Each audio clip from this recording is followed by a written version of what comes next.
Армысыздар, құрметті көрермендер, мен Әлімжан Асқаров, не жаңалық YouTube арнасы. Маска, антисептик,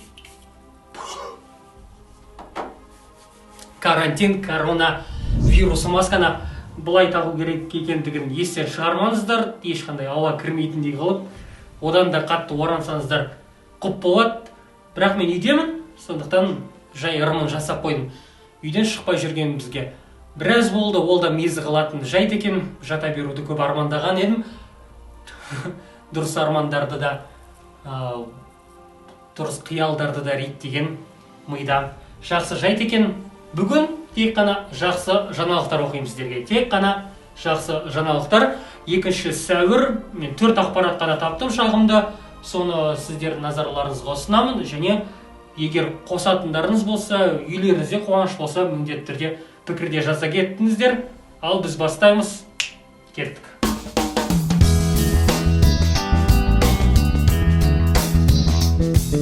Lamborghini медициналық маска өндіре бастады. Lamborghini дейсіздер ме, Lamborghini дейсіздер ме? Меніңше бәрібір сияқты. Мен Lamborghini деп айтуға үйреніп қалғам. Италиялық компания хирургиялық маска тігу және бетке арналған медициналық қорғаныс экрандарын жасау үшін шеберханалардың бір бөлігін қайта жабдықтайтынын жариялады. Жаңа дұрыс армандай білу керек деген жалғасы сияқты мен Lamborghini сатып алсам деп ойлаушы едім. Енді оған ақшам жетеді, маска алам, бірақ қазір маскалардың өзі де машинадан да қымбат болып кетті, сондықтан олай да айту ерте шығар. Жалғыз күнкөріс табыс көзі қалды. 42.500 теңге мемлекеттің беретін. Бүгіннен бастап оны ЖСН нөмірмен ғана ала беру мүмкіндігі пайда болды. Кім алып үлгерді? Пікірде жаза кетіңіздер. Мен бүгін өтінім тапсыруға тырысам. Мен жұмыссыз қалған адамдардың бірімін. Футбол комментаторы ретінде қазір футбол жоқ, сондықтан көп тиын қалмады. 42.500 теңге мемлекет тарапынан ол да бір көмек болар еді. ЖСН нөмірі ғана керек деді, және банк картасы, осындай Каспий Голд картасының реквизиттерін жібереміз. Сосын болды, ақшаны күтеміз, ай сайын түсіп тұрады деді карантин аяқталғанша. Карантинді созатын сияқты соған қарағанда, ай сайын деген сөзіне қарағанда, бірақ кеше Дәурен Абаев айтты, карантин созбау жайлы нақты болжам жасау қиын деді, себебі алда 2 аптада не болатындығын қазір дәл айту мүмкін емес деген ақпарат білдірдім. Бұдан ары шыдай алмайтын сияқтым, осымен бәрі бітсе деп ойлаймын. Дегенмен қазақта жақсы сөз бар, көппен көрген ұлы той дейді. Lamborghini'дің маскаларын тағып алып, үйде жатамыз, амал жоқ. Қазір әлемді құтқаруымыз керек. Бейне бір ертең 50-60-ға келгенде бейне бір ардагерлер құсап, осы сәтті еске алып отырып, немерелерімізге айтатын шығармыз. Мүмкін, мен ойлаймын, одан бөлек карантиннің бір пайдасы кім білет.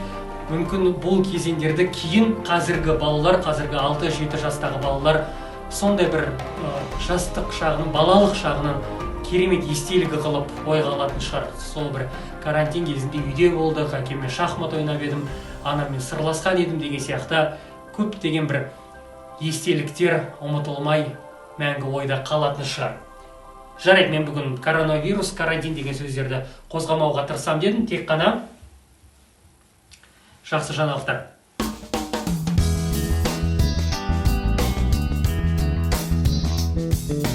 Оны кім жіберді сізге? Аты қандай? Сиди сулку дома. Сондай таблетка бар дедіңіз. Бензин мен дизель құны арзандады.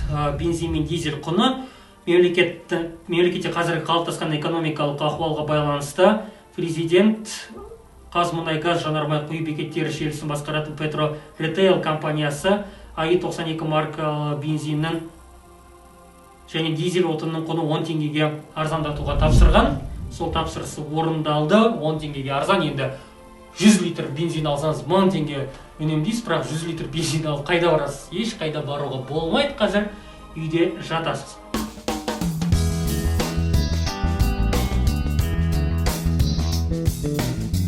Нұрлан Нығматуллин мәжіліс депутатының өкілеттілігін мерзімнен бұрын, қазір дұрыс түсінбей қалуы мүмкін, адамдар сондықтан нақты оқиын. Нұрлан Нығматуллин мәжіліс депутатының өкілеттілігін мерзімнен бұрын тоқтатты. Өзінің емес, басқа мәжіліс депутатының өкілеттілігін. Кімнің? Гүлшара Әбдіқалықованың.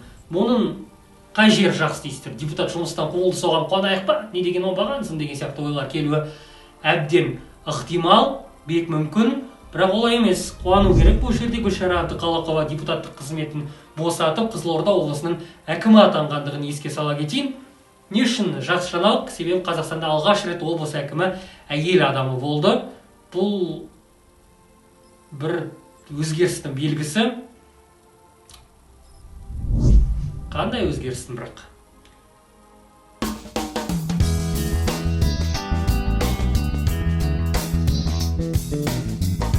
Қазақстанда тәулігіне 1 миллионға жуық маска шығарылады. Елімізде шығарылатын медициналық масканың 70%-ын тігін фабрикалары, 30%-ын фармацевтикалық компаниялар тігуде деп мәлімдеді Дәурен Абаев.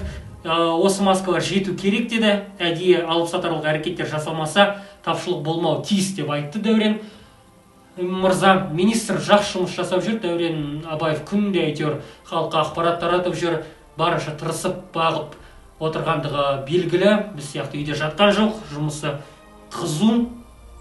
Рахмет, оған зор алғысымызды білдіреміз. Бірақ меніңше қанша жерден күніне миллион маска тігілсе де тапшылық болатын сияқты. Бүгін мен тұратын ауданда, аумақта 5 дәріханаға барып келген досымның әңгімесін естідім, өзім шыққан жоқпын. Бірінде де медициналық маска жоқ дейді. Сіздерде қалай? Табылып жатыр ма? Мына масканы 150 теңгеге алған едім. Кезінде 15 теңгелік бетперде болған. Бірақ қайтеміз енді. Барынша сақтану керек, құрметті көрермендер. Менің жақсы жаңалығым аяқталды. Ертең эфирде қайта жолыққанша осылай қысқа бірақ күнде шығып тұрамын деп ойлаймын. Құдайға шүкір, уақыт бар. Жақсы күндер жолыққанша. Стамақ қояйын. Жақсы.